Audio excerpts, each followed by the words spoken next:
복 있는 사람이란 제목으로 말씀드리고자 합니다.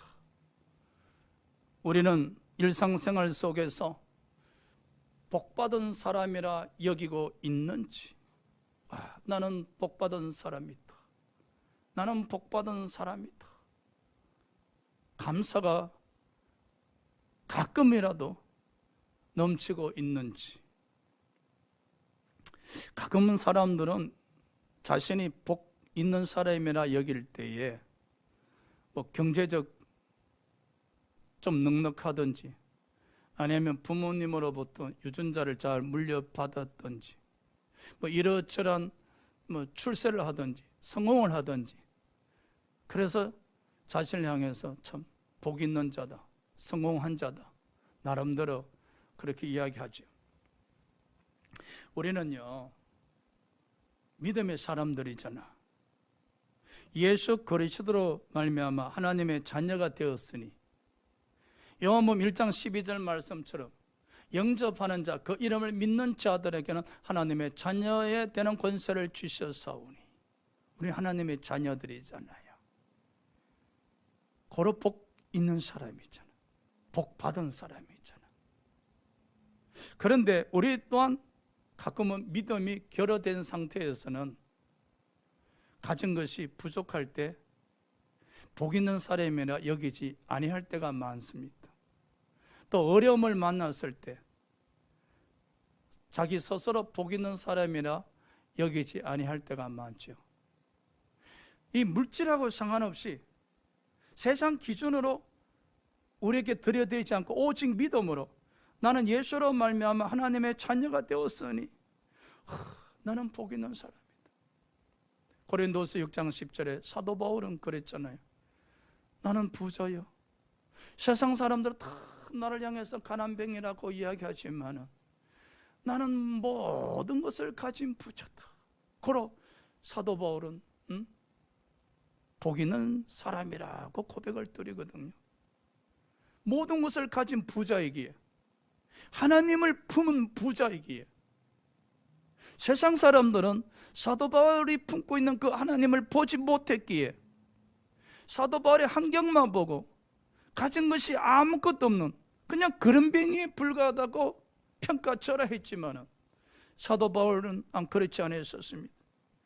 나는 예수 그리스도를 품은 부자라고, 바로 복 있는 사람이라고.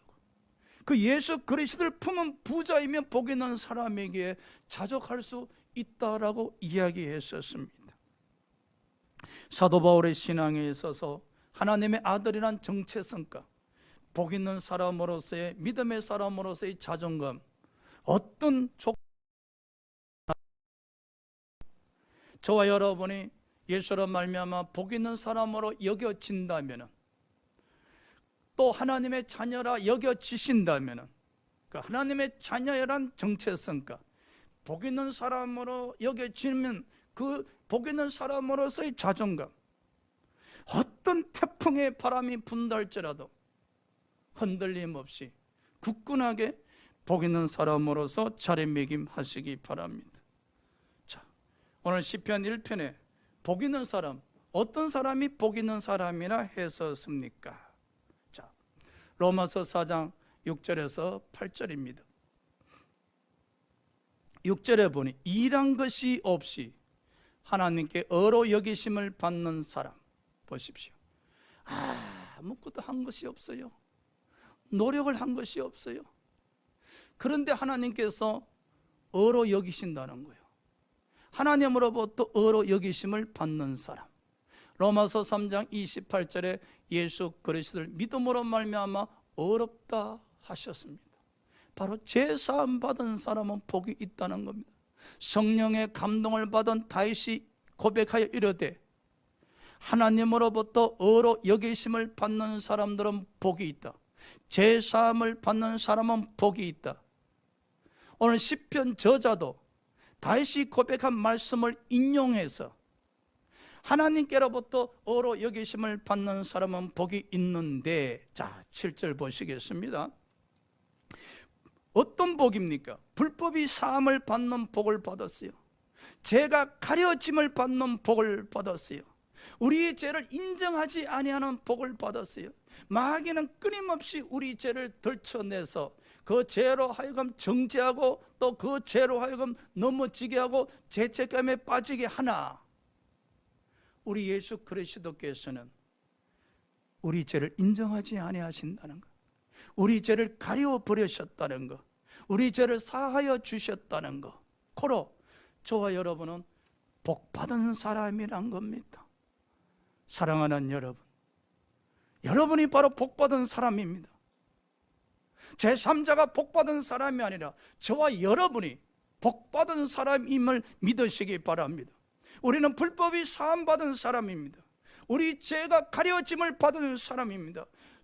하나님은 우리 죄를 인정하지 아니하신다고 말씀하셨습니다. 우리 죄를 용서하심으로 우리를 하나님의 자녀로 삼아주셨고 하나님의 백성으로 하늘나라 시민권자로 삼아주셨사오니 그뿐입니까? 우리에게 영생을 주셨죠. 더 나아가서 하늘나라를 본향 삼을 수 있는 축복을 주셨으니 그야말로 우리는 마음의 부자여 믿음의 부자고 하늘나라 백성입니다.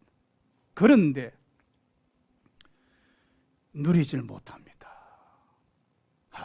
신앙생활 오래 하다 보면은 다 영적으로 복받은 사람이라고 합니다. 그런데 누리질 못합니다. 복받은 사람이면 누려야 되잖아요. 누려야 되잖아요. 나는 복받은 사람. 그리고 자존감이 있어야 되잖아요. 그래서 여러분, 자신들이 복받은 사람이라 믿어지면은 믿음에 뻥이 생깁니다. 우리 주위에 보면은 처음에 예수 믿어서 성령 충만하면은 세상을 하늘나라, 세상 거 하늘나라 다 가진 양 신바람 나는 사람 있잖아요. 그게요 믿음의 뻥이라 하는 거예요.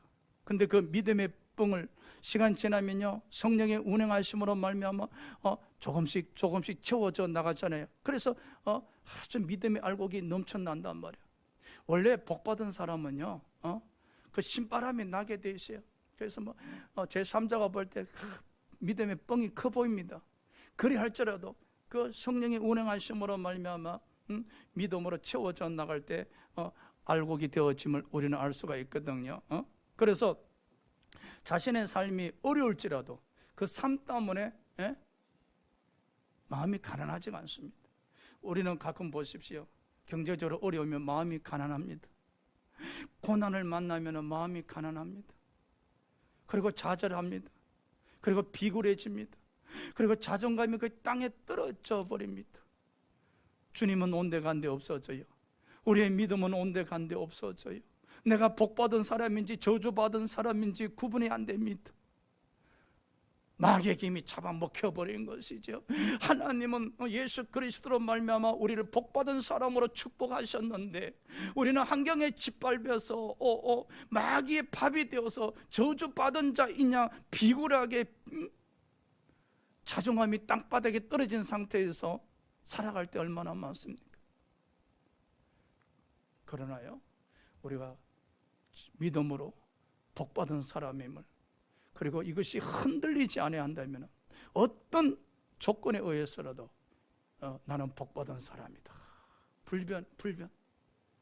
바로 다윗이나 사도 바울이나 믿음의 선진들은요 영적으로 복받은 사람인 것에 대해서 흔들리질 않았다는 거예요. 그래서 그들은 항상 마음으로 부자였어요. 왜? 예수 그리스도를 품은 사람이었잖아요. 저와 여러분도 예수 그리스도를 품은 사람이니 부자이지 누리시기 바랍니다. 할렐루야. 어떻게 누리는가? 믿음 충만할 때 누려지는 거예요. 믿음 충만할 때 내가 복받은 사람임을 믿어지고 내가 예수님을 품으시니 부자임이 믿어질 때 누려지는 것이죠. 자, 복받은 사람 보십시오. 불법이 사함받고, 그죠?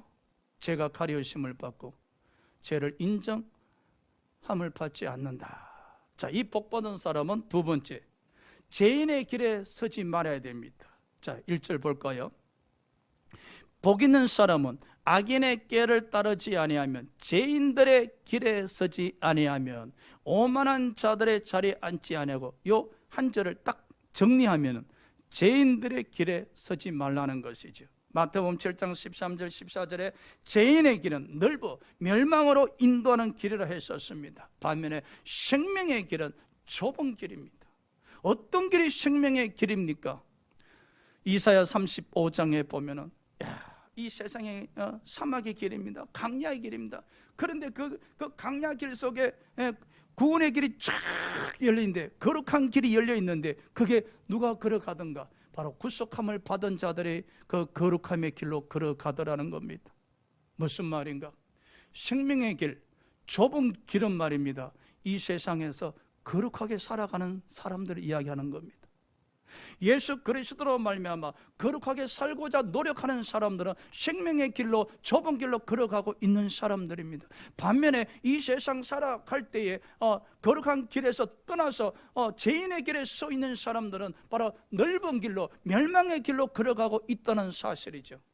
우리가 믿음 충만, 성령 충만, 말씀 충만, 기도 충만, 성령이 운행하시게 되어진다면은 이 강야로 걸어갈 때에 거룩하게 살고자 노력할 때, 하나님의 성품인 거룩하게 살고자 노력할 때 우리는 이미 생명의 길로, 좁은 길로 걸어가고 있는 겁니다.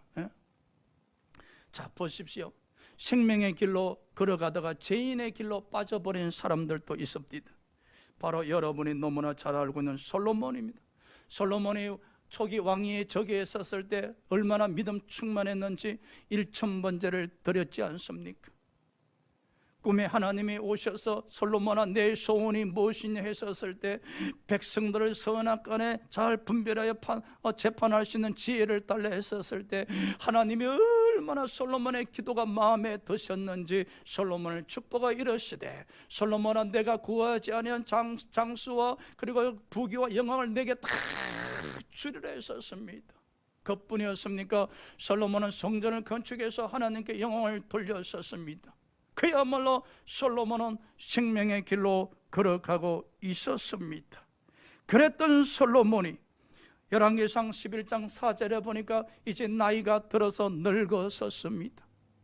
그가 이방 여인을 사랑하기 시작했었습니다. 이방 여인의 게임에 넘어가서 여호와를 떠나서 이방 여인들이 섬기는 우상을 숭배하기 시작했었습니다. 여호와 하나님께서 2번이나 나타나서 그에게 경고하셨으나 하나님의 경고를 무시했었습니다. 그야말로 여호와를 떠난 왕이 되어버리고 말았었습니다. 생명의 길로 걸어갔던 솔로몬 왕이 나이가 들어 늙어지자 죄인의 길로 가버렸다는 사실입니다. 우리의 모습이지 않습니까? 예수 처음 믿을 때는 신바람이 나서 그냥 찬양만 불러도 눈물이 글썽글썽하고 주여 주여 소리만 외쳐도 마음에 감동이 임했던 그 시절이 있었건만, 생명의 길로, 믿음의 길로, 구원의 길로 걷던 우리였건만 솔로몬처럼 세월이 지나가 어느덧 신앙의 매너리즘에 빠지게 되어 지어가면서 신앙이 율법화로 전락해가면서 예수 없이, 믿음 없이 죄인의 길로 걸어가고 있지는 않는지 얼마나 안타깝습니까? 생명의 길로 걷던 솔로몬 왕이 노년에 이르러 죄인의 길로 걸어가고 있으니, 자 보십시오. 죄인의 길에 서 있다가 마지막 라스트 순간에 생명의 길로 들어서는 사람도 있습니다. 누가복음 23장 39절입니다. 예수님께서 십자가에 못 박혀 섰을 때 좌우에 2명의 강도가 함께 못 박혀 섰습니다. 그 2명 중에 1명의 강도는 한평생을 죄인의 길로 살아왔던 자인데 마지막 순간까지 죄인의 길에 서 있습니다. 당신이 그리스도이시면 당신도 구하고 나도 구원하소서라고 예수님을 향하여 비아냥거렸었습니다. 예수님과 함께 십자가에 못 박힌 그 1명의 강도는 한평생 동안 죄인의 길로 살아왔었건만 그 마지막 순간, 눈 감는 순간에도 죄인의 길에 서 있었습니다. 죄인의 길에 서 있었던 그 강도가 어떻게 되었겠습니까? 하나님의 심판으로 지옥 나락으로 떨어질 수밖에 없었겠지요. 반면에 또 1명의 강도는 보십시오. 그 한 명의 강도를 꾸짖으면서 우리는 우리 행한 대가로 받아서 심판받고 있지 아니한가? 예수님께서는 옳지 않는 일을 행함이 없으시다 하시면서 이런 기도를 드립니다. 예수여, 당신의 나라가 임하실 때 나를 기억하소서. 당신의 나라가 임하실 때 나를 기억하셔서. 두 명 중에 한 명의 강도, 그 한 명의 강도도 평생 동안 죄인의 길에 서 있었지만은 그 마지막 순간에 그는 생명의 길로, 구원의 길로 들어섰다는 사실입니다. 왜 우리가 전도를 해야 되겠습니까? 왜 우리가 가족들을 위해서 금식하며 기도를 해야 되겠습니까? 왜 자녀들 위해서 기도해야 되겠습니까? 우리가 알고 있는 지인들, 가족들 중에 한 명이 아직까지도 죄인의 길에 서 있다면 여러분의 부르짖는 기도로 말미암아 마지막 순간에라도 생명의 길로 들어서도록 하셔야 되지 않겠습니까? 한번 생각해 보시기 바랍니다. 여러분 가족들 중에 누가 죄인의 길에 서 있습니까? 누가 믿음 없이, 예수 없이, 하나님 없이 죄인의 길에 서서 걸어가고 있습니까? 그 세상의 멸망의 길로 걸어가다가 마지막 종착역이 지옥의 기름을 우리는 왜 모르고 계십니까? 저와 여러분은 기도하셔야 됩니다.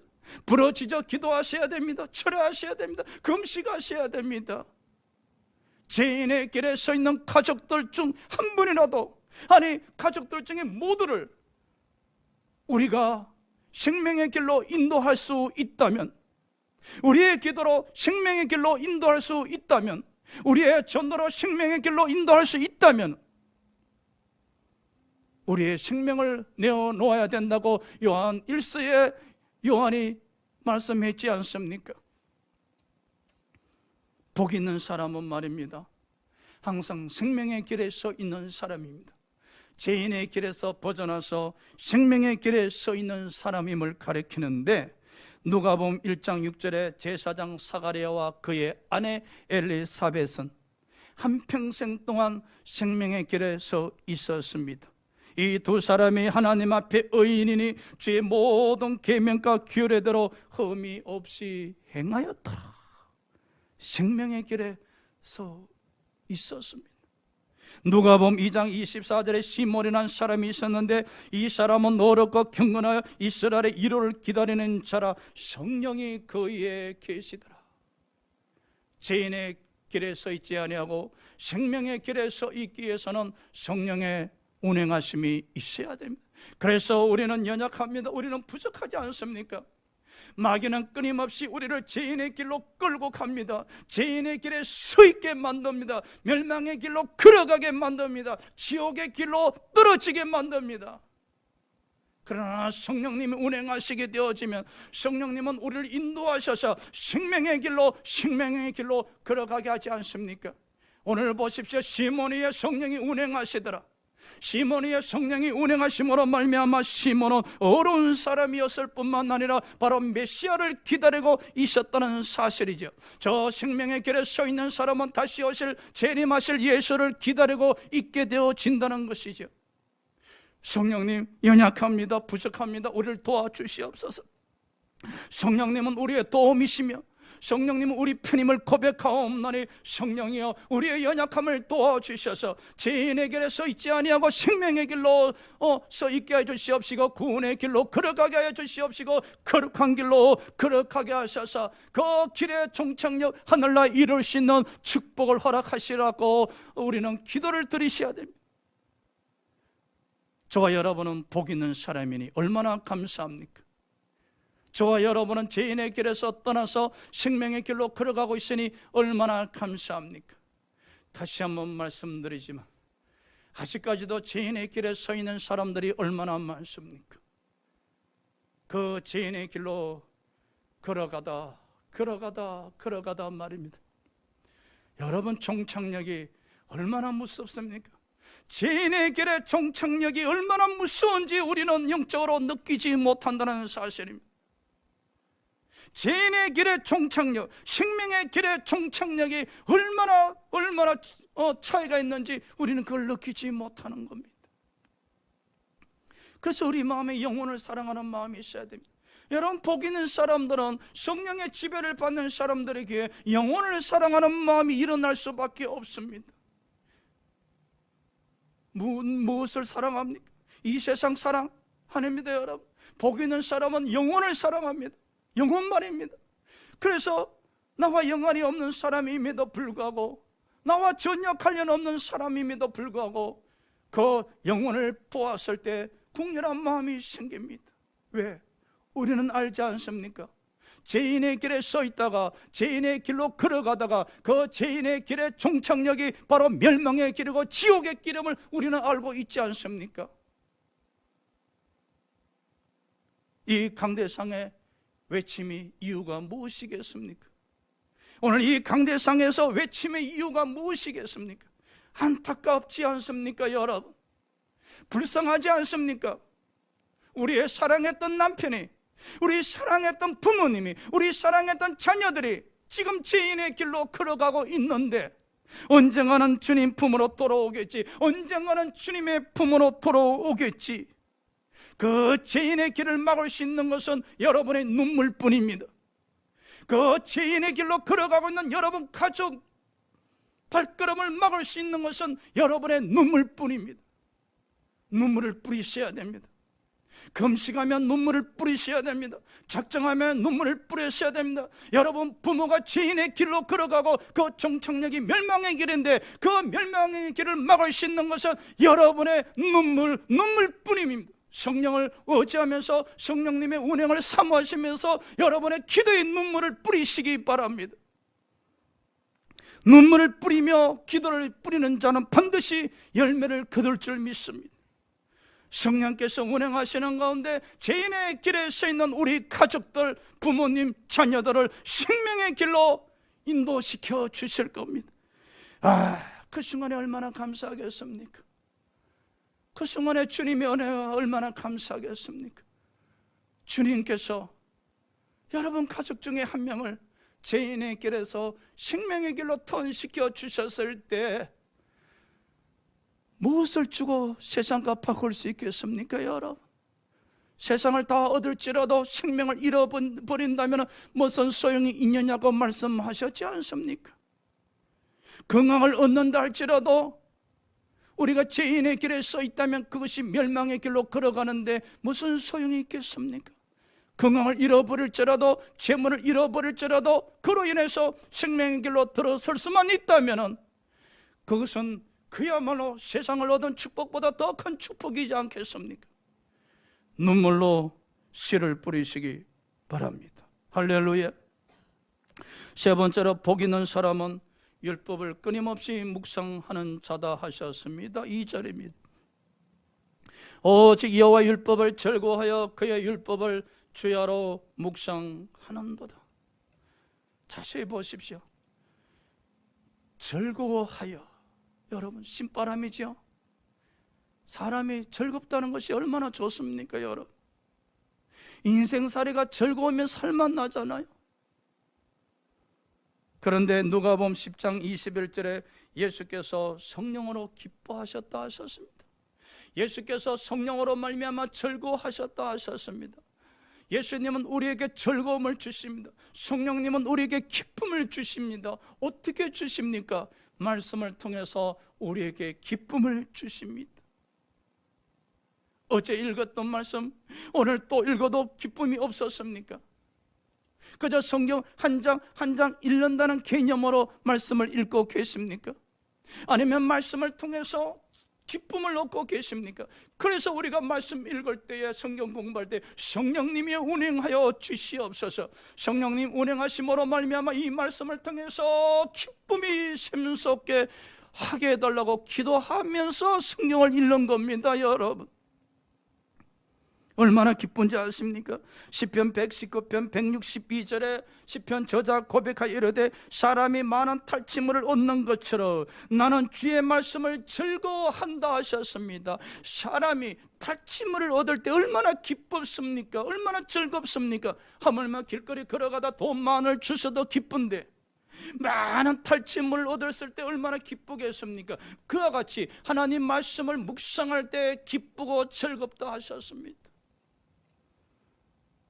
어떻게 해야 즐겁습니까? 깨닫는 겁니다, 여러분. 말씀을 되새김질할 때 성령께서 깨닫는 겁니다, 여러분. 성령께서 말씀을 깨닫게 하실 때, 즉 시편 1편 1절 복 있는 사람은 이렇게 읽는데 성령께서 갑자기 깨닫게 하십니다. 너는 복 있는 사람이다. 너는 예수 그리스도 말미암아 제사함 받게 복 있는 사람이다. 너는 영생을 가진 자다. 너는 천국을 본향 삼은 자다. 너는 하늘의 시민권자다 하면서 깨닫게 해주실 때에 말씀이 즐거운 겁니다. 깨달을 때 심령에 기쁨이 있는 겁니다. 내가 하늘의 백성이 되었었구나 믿어지는 것이죠. 뿐만 아니라 말씀을 대할 때 순간적으로 감동이 일어날 수가 있습니다.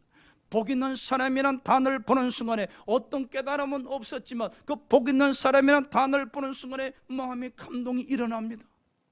깨달음은 없는데도 불구하고 감동이 오는 겁니다. 성령께서 운행하고 계셨던 것입니다. 여러분이 복 있는 사람 그 단어를 보는 순간에 성령이 운행하고 계셨기에 그 마음의 감동이 오므로 말미암아 눈물이 글썽하게 되는 겁니다. 그래서 제 경험상 말씀을 되새김질하는 가운데 깨달음이 먼저 주어지고 감동이 올 때가 제일 신바람이 났었어요. 그렇지 못할 때 어떤 사람에게는 감동을 역사해서 마음이 기쁨이 주어진가 하면 어떤 사람에게는 깨달음을 통해서 마음의 기쁨이 주어지기도 합니다. 그러나 가장 좋은 것은 깨달음을 통해서 감동이 역사하실 때 그 여운이 오래 가더라는 겁니다. 그래서 우리가 말씀 되새김하기 전에 항상 기도하는 자세를 가지셔야 됩니다. 성령님 운행하여 주시옵소서. 이 말씀에 허감에서 벗어나게 해주시옵시고 말씀의 공허함에서 벗어나게 해주시옵시고 말씀의 혼돈함에서 벗어나게 하셔서 이 마음속의 깨달음을 통해서 그 깨달음의 즐거움이 얼마나 기쁘고 즐거운지 시편 저자가 119편 103절에 이르되 주의 말씀의 맛이 내 입의 꿀보다 더 타니이다. 꿀보다 더 맛있다는 겁니다. 즐겁다, 기쁘다는 것을 다른 표현으로 맛있다라고 이야기하는 겁니다. 말씀이 맛있다는 겁니다. 이 맛있다는 것은 자꾸만 먹고 싶다는 것이지요. 자 보십시오. 말씀 되새김질할 때 깨달음을 통해서 감동을 통해서 마음의 기쁨과 즐거움이 넘쳐나는데 계속하여 그 말씀을 먹고 싶다 맛있다는 생각이 일어난다는 거예요. 그러니 말씀을 가까이 할 수밖에 없잖아요. 말씀이 가까이 할 수밖에 없잖아요. 성령이 운행하셔야 됩니다, 여러분. 신앙은요 육신으로 이루어지는 것이 아닙니다. 이 말씀 또한 성령의 감동되신 분에 의해서 기록되어진 것이기에 성령의 운행하심을 사모하셔야 됩니다. 주님, 성령님 운행하여 주시옵소서. 여러분 하루에 한 번씩 성경 공부하실 때도 성령님 운행하여 주시옵소서. 성령님 운행하시는 가운데 오늘 말씀 들을 때 깨달음이 있게 해주시옵시고 감동이 있게 해달라는 그 간절함으로 여러분 성경 공부하셔야 되는 겁니다. 말씀이 맛있는 겁니다. 말씀이 맛있게 되어지면 성경 공부가 기다려지는 것이죠. 목사님이 성경 공부를 늦게 보내면 문자를 하게 되죠. 목사님 시간이 됐는데 왜 성경 공부를 보내지 아니하시냐고요. 바로 기다리는 사람이죠. 성경 공부가 맛있었기 때문에 성경 공부가 도착하지 아니하니 먹고 싶은데 도착하지 아니하니 안타까워서 문자를 보내는 거 아닙니까, 여러분? 성령이 운행하셔야 됩니다.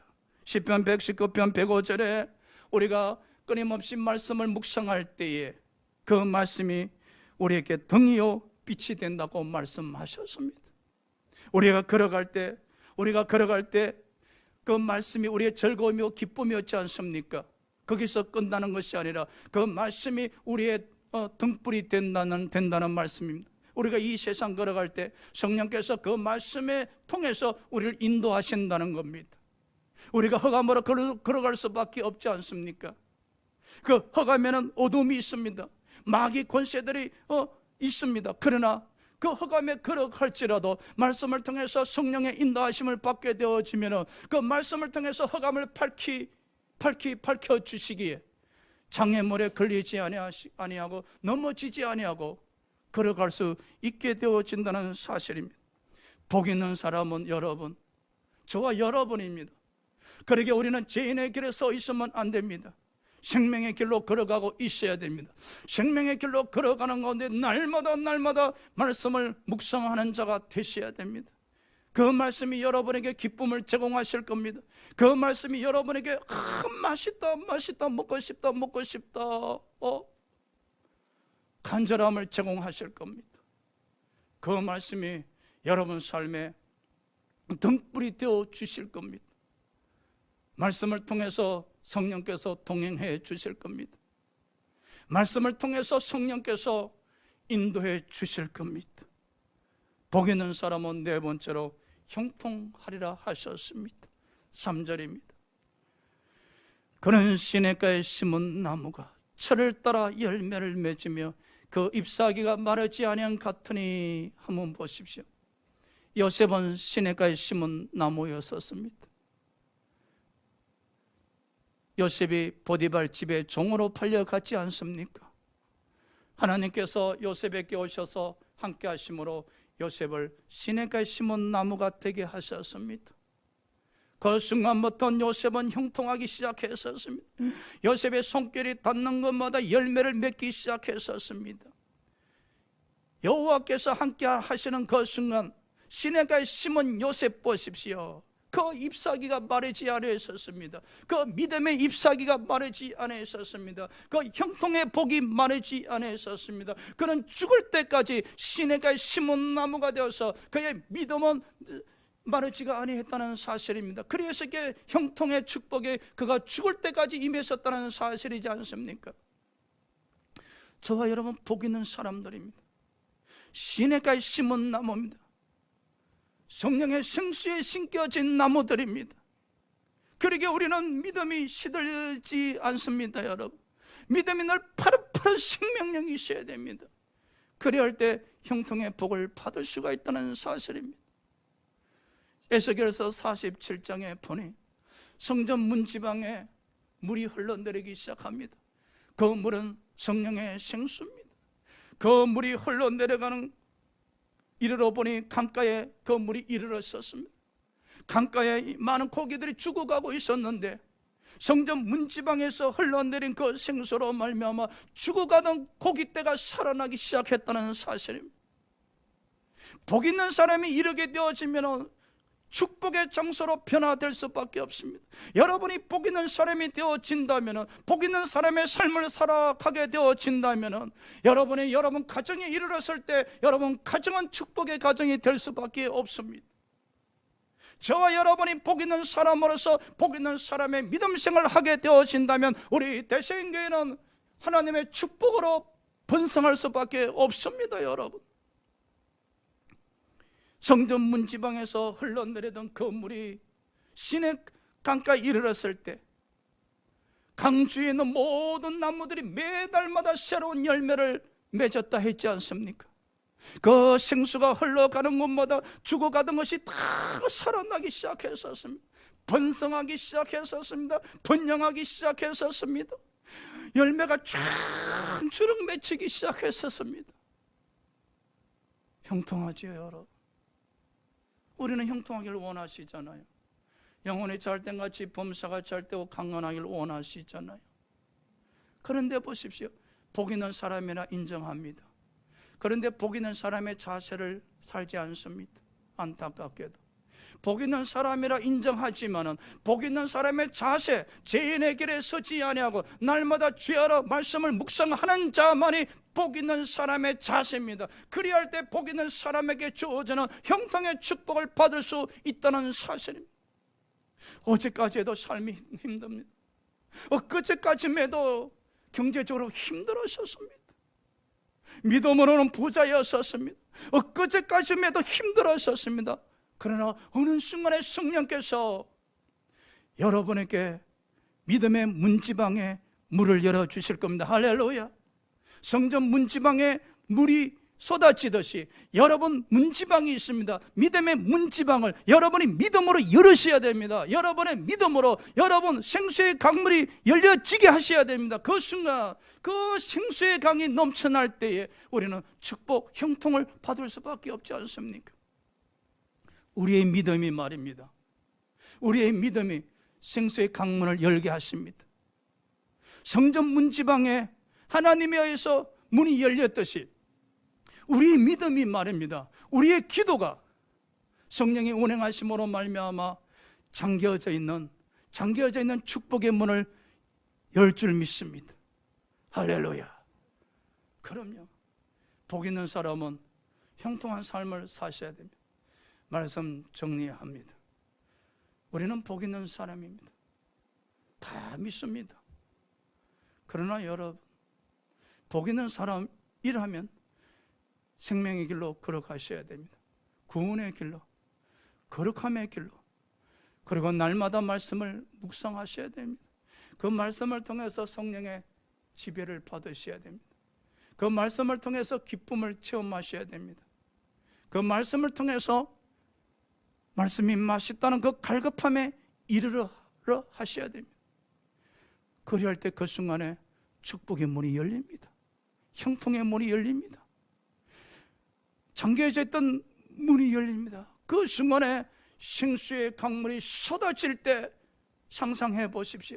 그 생수의 강물이 여러분 사업장으로, 여러분 가정으로, 여러분 남편에게, 여러분 자녀에게로 쏟아지는 것을 상상해 보십시오.